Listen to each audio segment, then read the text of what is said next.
नमस्कार मित्रों, मैं पौरुष देवल एक बार फिर आपका स्वागत करता हूं दैनिक देवल हिंदी समाचार पत्र के यूट्यूब चैनल पर। जैसा कि आप जान रहे हैं, नगर निकाय चुनाव जो उत्तर प्रदेश में चल रहे हैं वो संपन्न हो चुके हैं और इस वीडियो में हम खास तौर से उत्तर प्रदेश रिजल्ट्स की बात नहीं करेंगे। हम बात करेंगे आजमगढ़ नगर पालिका में जो रिजल्ट्स आए हैं। जैसा कि आप जान रहे हैं, मैं और मेरी टीम इस पूरे चुनाव में आजमगढ़ नगर पालिका पे पूरा फोकस की हुई थी और आपको पल पल की रिपोर्ट दे रही थी, कैंडिडेट से बात कर रही थी, रुझान बता रही थी, चाहे वो जिस दिन वोटिंग हो रही हो या फिर कल काउंटिंग हो रही हो।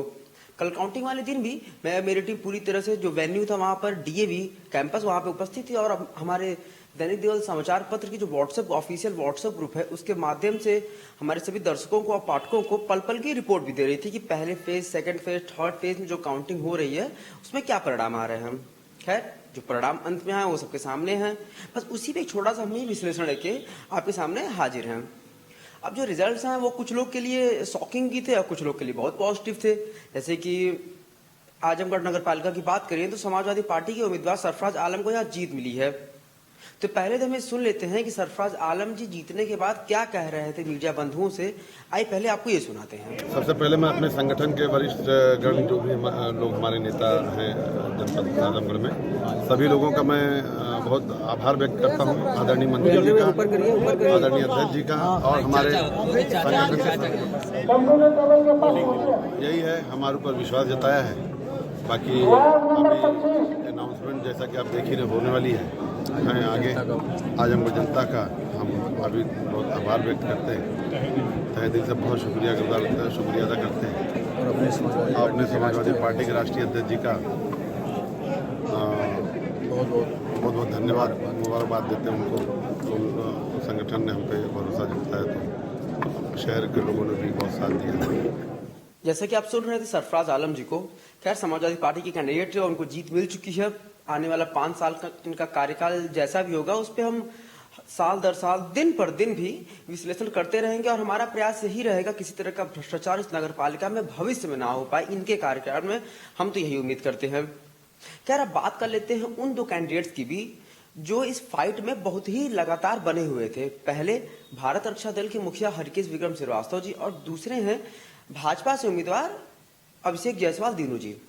अब ये कहना बिल्कुल भी अतिशयोक्ति नहीं होगी कि यह फाइट बहुत ही कांटे की थी। आप इसका अनुमान इसी से लगा सकते हैं कि जीतने वाले कैंडिडेट को लगभग 13,500 वोट मिले हैं, तो वही सेकंड नंबर का जो रनरअप है, मतलब फर्स्ट रनरअप को लगभग 13,000 वोट मिले हैं और सेकंड रनरअप को लगभग 12,500 वोट मिले हैं। अब आप इसी से अंदाजा लगा सकते हैं कि इन तीनों में जो फासला है वो मात्र 500 और 1000 वोट का है। पहले चरण कभी ये आगे थे, कभी दूसरे चरण में वो आगे थे, पर निरंतर समाजवादी पार्टी के सरफराज आलम ने बढ़त बनाए रखी और अंत में वो विजेता घोषित भी हुए। अब देखने वाली बात यह है कि भाजपा की अगर बात करें तो पूरे आजमगढ़ नगर पालिका में सिर्फ एक सीट वो भाजपा के सिंबल से निकाल पाए हैं, वो है मुबारकपुर की सीट। अब बीआरडी की बात कर ले तो बीआरडी की अगर हम विश्लेषण हमारे हिसाब से देखा, जो हम कल लोगों से बात कर रहे थे, उनका ये कहना था कि वो कहीं ना कहीं अपने ओवर कॉन्फिडेंस में चुनाव को हार गए हैं, क्योंकि वो कायदे से कैंपेनिंग नहीं कर रहे थे। ना वो सिविल लाइन, कोलघाट, सिधारी, रैदपुर इन क्षेत्रों में उन्होंने कायदे से कैंपेनिंग नहीं की। हाँ, कैंपेनिंग की बात की जाए तो सरफराज आलम ने जिस तरह से कैंपेनिंग की है, अपनी डोर टू डोर जिस तरह से पहुंचे हैं, वो डेफिनेटली एग्जांपल सेट किया उन्होंने कि चुनाव में आप एक समाज सेवी हो, आप सोशल वेलफेयर का काम करते हो, पर जब आप एक चुनाव में उतरते हैं तो आप एज ए पॉलिटिशियन उतरते हैं, तो आपको पब्लिक से कनेक्ट डायरेक्ट होना पड़ेगा। आपका काम बोलता है, ये बात सच है, पर अगर आपको पब्लिक नहीं जानेगी तो आपको वोट नहीं करना चाहिए। जहां तक बात कर रहा था लोगों से चुनाव के बाद, तो वो ऐसा कह रहे थे। और रही बात भाजपा की, तो भाजपा को तो काफी इस पे एनालाइज करने की जरूरत है कि कहाँ गड़बड़ हो गई है। इस गड़बड़ की जिम्मेदारी कौन लेगा, किसी को नहीं पता। शहर के अध्यक्ष लेंगे, क्षेत्रीय अध्यक्ष लेंगे, महामंत्री लेंगे, कौन लेंगे इसकी जिम्मेदारी है वो वही जाने। समय आने पर भी पता चल जाएगा। खैर, ये तो रही बात आजमगढ़ नगर पालिका की। इसी प्रकार अगर हम बात करें बुढ़नपुर की, तो बुढ़नपुर पे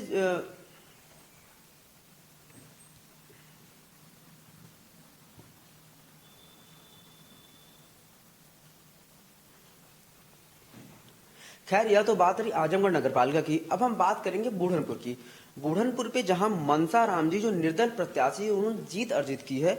निर्दल प्रत्याशी यहाँ पे पर्टिकुलरली संबोधित करना इसलिए जरूरी है क्योंकि आजमगढ़ की खास तौर से बात करें तो ना समाजवादी पार्टी ना भाजपा जो बोलबाला रहा है वो निर्दल प्रत्याशियों का रहा है, चाहे वो नगर पंचायत की सीट हो, नगर पालिका की सीट हो, यहाँ तक कि वार्ड मेंबर्स की जो सीट है वो हर आप क्षेत्र में देखेंगे तो निर्दल प्रत्याशियों का यहाँ बोलबाला रहा है। सिंबल कहीं ना कहीं फेल होता नजर आया है।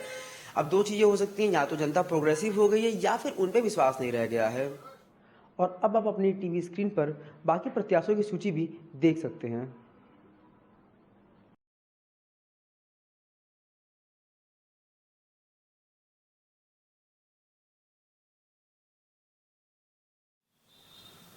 यह तो हुई आजमगढ़ जनपद की बात। खैर, जैसा कि आप जानते हैं कि हमारा प्राइम फोकस था आजमगढ़ की नगरपालिका सीट पर, और आगे भविष्य में भी यहाँ की जो सीट है और यहाँ के जो 25 वार्ड हैं आजमगढ़ नगरपालिका की, वो हमारा प्राइम फोकस रहने वाला है। क्योंकि हमें चाहते हैं कि सिविल लाइन से लेकर के हीरापट्टी तक, हरिवंशपुर, बेलेसा, जितने भी वार्ड हैं, जितने भी मोहल्ले हैं, वो सभी साफ सुथरे हों और गंदगी मुक्त हो, सबकी नालियां ढकी हों, कोई भी नाली जाम ना हो। इस वजह से इसी सिलसिले में हमने यहाँ के जो वार्ड मेंबर इलेक्टेड हुए हैं उनसे भी बातचीत की। तो आइए आपको सुनाते हैं कि उन्होंने हमसे बातचीत करते वक्त क्या कहा, और साथ ही आप यह भी देखिए कि आपके वार्ड में कौन है जो इलेक्टेड मेंबर है, ताकि आप अपनी समस्याओं को उनसे कह सकें। बात सही है कि आप ईओ के पास, नगरपालिका अध्यक्ष के पास जाएंगे, पर यह भी जानना जरूरी है कि आपके मोहल्ले वालों ने जिसे वोट किया है वो भी एक रिस्पॉन्सिबल पर्सन है, इसलिए आपका ये जानना जरूरी हो जाता है कि वो क्या कह रहा है। मैं संतोष चौहान वार्ड नंबर 1 से सभासद हुआ हूँ। सर, कितने वोटों से आपने विजय? 631 वोट। क्या जनता क्या कहना चाहिए? जनता को मैं यही कहना चाहूँगा, मैं सर्वप्रथम तो आपके माध्यम से वार्ड नंबर 1 की देवतुल्य जनता जो है उनको बहुत बहुत धन्यवाद देना चाहूँगा कि मुझ जैसे गरीब और छोटे से एक कार्यकर्ता को इतना मत देकर भारी मतों से विजयी बनाया है। क्या कमियां रहेगी आपके द्वारा इसको बढ़िया किया जाएगा? नहीं, हमारे यहाँ तो जो 5 साल हमारे बीते हैं बहुत सारी कमियां रह गई हैं। कहीं कोई काम हुआ नहीं, जहाँ भी नालियाँ पट्टी पड़ी हुई हैं और खड़ंजा कहीं नहीं लगा, कहीं अभी वैसे ही बारिश अगर आ जाए तो आने जाने में बहुत सारी समस्या हो जाती है। और रह गई कीटनाशक दवाइयाँ वगैरह, कभी कुछ नहीं मनाती है, तो इस पे ज़्यादा फोकस दे के हम लोग काम किया जाएगा। क्या कहेंगे जनता से? जनता से मैं यही कहूँगा कि अगर मुझको चुन के भेजे हैं तो विकास किया जाएगा। जो भी काम अगर छूटा हुआ है, जो अधूरा पड़ा हुआ है, जो नहीं हुआ है, उसको किया जाएगा। अपना परिचय बता दीजिए। मैं Santosh Kumar Sonkar, ward number civil line 2। यहाँ मेरी धर्मपत्नी निर्वाचित घोषित हुई है, श्रीमती अंजलि सोनकर। कितने वोटों से? 547 वोट पड़ा है और 147 वोट से मैं चुनाव जीता हूँ। वार्डवासियों को क्या कहना चाहेंगे? वार्डवासियों का मुझे बहुत बहुत कोटि कोटि धन्यवाद, जिन्होंने इस बेटे पर विश्वास किया, सम्मान दिया। उसका मैं जीवन भर आभारी रहूँगा और उनकी सेवा के लिए तत्पर रहूँगा। जो कार्य रह गए हैं पूर्व में, तो आपके द्वारा कैसे उसको? मैं जब चुनाव प्रचार में गया तो देखा गली गली मोहल्ले मोहल्ले पट्टियाँ टूटी पड़ी हैं और जगह जगह कूड़े का अंबार लगा हुआ था। स्ट्रीट लाइटें नहीं थी और तमाम किस्म की उसकी वजह से दिक्कतें महसूस हो रही थी।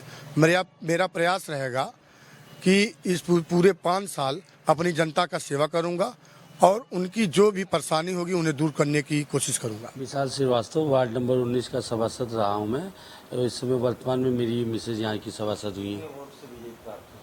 मैं यहाँ 414 वोट से विजयी हुआ हूँ। कैसा जनता का प्यार?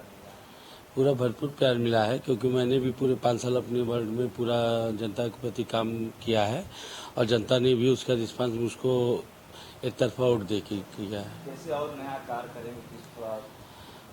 मेरे वार्ड में जो भी समस्या थी मैंने उसका निदान कराने की कोशिश किया है। अब बाकी 5 साल, आने वाले 5 सालों में जो अभी हमको मिलेगा हमारी मिसेस को, उसमें भी हम लोग पूरा कार्य करेंगे। कोई भी समस्या यहाँ की बची नहीं रहेगी। क्या कहना चाहेंगे वार्ड की जनता का मैं बहुत बहुत आभारी हूँ, जिन्होंने उन्होंने अपना पूरा स्नेह, पूरा प्यार हमको दिया। मैं सत्येंद्र कुमार, रैदोपुर। कौन सा वार्ड है? कितनी वार्ड नंबर 20 है। आप कितने बार वोट से? मैं लगभग 131 वोट से चुनाव जीता हूँ। क्या कहेंगे अपने वार्ड को? हमारे हमारे वार्ड की तो बहुत बड़ी समस्या है। लगभग तीन बार से लगातार हमारे पूर्व अभी जो सभासद थे पिछले, और उनके कार्यकाल में जनता ने उनसे जो है कि उनके होते हुए उनका कार्य नहीं हुआ होगा, इसलिए हमको मौका दिया है। और कार्य यही है कि अब तो चुनाव हम लोग जीत ही गए हैं, तो जनता के जितनी भी समस्याएं, छोटी बड़ी, नाली हुई, लाइट हुई, बिजली हुई, रोड का हुआ, सारी समस्याओं का समाधान किया जाएगा और समाधान करने का पूरा प्रयास किया जाएगा। क्या कहेंगे, कितना प्यार मिला जनता ने हमको अपार प्यार दिया है और भारी से भारी मतों से विजयी बनाया है, और हमारे परिवार के ऊपर भी पूरा भरोसा और विश्वास दिखाया है, और इस विश्वास को हम टूटने नहीं देंगे। महताब कुरैशी। अच्छा, कौन सा वार्ड है ये? Ward number 25। अच्छा, आप कितने वोटों से जीते हैं? 246 वोट से जीते हैं। क्या कहना चाहेंगे अपने वार्ड की जनता? हमारे वार्ड की जनता जो हमको जो वोटों से इतने निर्धारित किया है, हमने अपने वार्ड की जनता से बहुत शुक्रगुजार हैं कि उनके लिए हम समय करने का मौका दिए हैं, तो हम उस पर खरा उतर सकें। सब पिछले जो कार में गलियां नालियां सब खराब थी, तो आपके द्वारा कितने पिछले जो वर्तमान उससे पहले के बारे में जो लोग खड़े थे, भाई नहीं काम हुआ, जनता ने हमको इसकी वजह से चुना हुआ है, इसी काम के वजह से हमको लाके इस वोट से, इतने वोट से तो जिताया गया है, जनता ने किया। कैसे आपके द्वारा कार्य किया जाएगा? हमारे जरिए भाई अब जो मान्य जो वार्ड का जो समस्या है, जो सारे कामें हैं, हम उसको ले जाके आगे चल के पहुँचाएँगे। अपने अध्यक्ष जी महोदय से हम बात करेंगे, उसको दिखाया जाएगा। इसका सारा जो नाली का पटिया का काम बहुत सारा पड़ा हुआ है, और भी बहुत सारी नाली सीवर जाम हुआ है, तो इसको हम सब कुछ पूरी कोशिश से करेंगे इसको आगे सही करने की। अनूप गुप्ता, किस वार्ड से? Ward number 11 Mukeriganj. कितने वोट से विजयी हुए? 190। क्या जनता कहना चाहिए अपने वार्ड? जनता का यही जो भी है, रोड खराब हुआ है, नाली है, पटिया, इंटरलॉकिंग है, सब उसको सही कराना है, पूरा साफ सफाई का व्यवस्था पूरा। और क्या कमियां रह गई? यही सब है, रोड नाली, यही सब। क्या संदेश देना चाहेंगे अपने वार्ड वासियों को? वही है जो कुछ भी है, साफ सफाई करना, उसको हम अपने हिसाब से पूरा एकदम अच्छे से करेंगे। कितना प्यार मिला जनता से? जनता से बहुत प्यार मिला। क्या कहना चाहेंगे आप, कुछ बधाई देना चाहेंगे? भाई जितने भी जनता हमारे साथ थे, भाई सबको बहुत बहुत आशीर्वाद उन लोग का था। आपको जीत हासिल मिली है, क्या शुभकामना देना चाहेंगे? सबसे पहले तो पत्रकार महोदय, हम आपको बता दें, ये हमको नहीं मिली, हमारे आसिफगंज वार्ड वासियों को जन जितने भी हैं, हर वर्ग, हर छोटे बड़े सभी घरों से हमको मत मिला, सम्मान मिला, वोट दे करके सभी ने विजयी बताया। वो भी हमें नहीं, हमारी वार्ड की महिला और हमारी धर्मपत्नी सुषमा सेठ को आसिफगंज वार्ड वासियों ने चुना है विकास कार्य के लिए। निसंदेह, बिना भेदभाव हर कार्य हुआ, किसी का कोई कार्य नहीं रुकना चाहिए, न रुकेगा। क्या संदेश देना चाहेंगे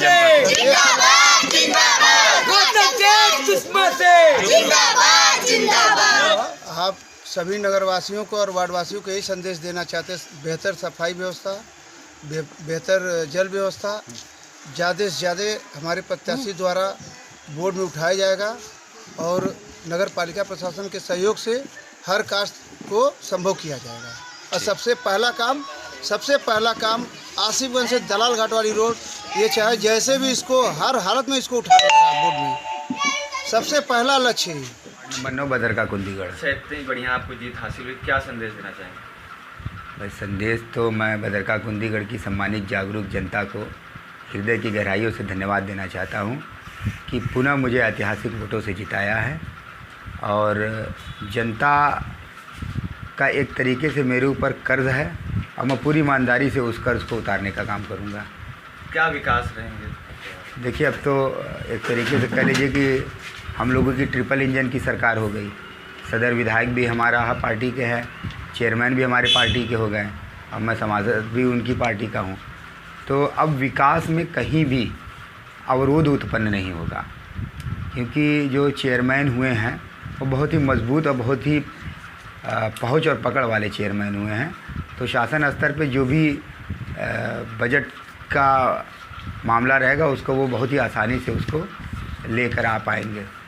कितने वोट से जीत मिली है? देखिए, कुल मुझे 1205 वोट से मुझे जीत मिली है, और कुल मेरा जो वोट था वो 1800 कुछ था। वार्ड में खैर, यह था हमारा पूरा विश्लेषण। जैसा कि आप अपने स्क्रीन पर 25 वार्ड पे सिलेक्टेड कैंडिडेट को भी, इलेक्टेड कैंडिडेट्स को भी देख चुके होंगे। अब हम आपसे यही रिक्वेस्ट करेंगे कि आने वाले 5 साल में आप बिल्कुल भी किसी भी लापरवाही को बर्दाश्त ना करें। आपने उन्हें इलेक्ट किया है तो आपका ये दायित्व बनता है कि आप उनसे काम करवाएं। क्यों? क्योंकि वो एक रिस्पॉन्सिबल पर्सन है और उन्हें इसीलिए चुना भी गया हुआ है। अगर आप कहीं भी लापरवाही या कमी पाते हैं तो आप हमारी मदद दे सकते हैं। भरसक हमारा पूरा प्रयास यही रहता है कि हम आजमगढ़ में कोई भी ऐसी गंदगी हो रही हो या कोई खराब चीजें हो रही हो या कोई करप्शन हो रहा हो तो उसको उजागर करें। पर अगर आप हमारा सहयोग चाहते हैं ऐसी किसी भी चीज को कैमरे पर दर्शाने के लिए या सबके सामने रखने के लिए, तो आप निसंकोच हमसे संपर्क कर सकते हैं। हम आपकी समस्या को सुनेंगे और हमारा भरसक प्रयास होगा कि अपने चैनल के माध्यम से उसे दर्शकों तक पहुंचाएं ताकि उसका समाधान हो सके और साथ ही साथ हमारे आजमगढ़ शहर का विकास हो सके। इसी के साथ हम आपसे रोज यूं ही मिलते रहेंगे और शहर की खबरों को आपके समक्ष प्रस्तुत करते रहेंगे। बस इसी अपने शब्दों के साथ मैं अपनी बातों में पूर्ण विराम लगाता हूं और अपने सभी दर्शकों से आपके बेहतर स्वास्थ्य की कामना करता हूं और साथ ही जय हिंद के साथ अपने इस वीडियो का समापन करता हूं। जय हिंद, धन्यवाद।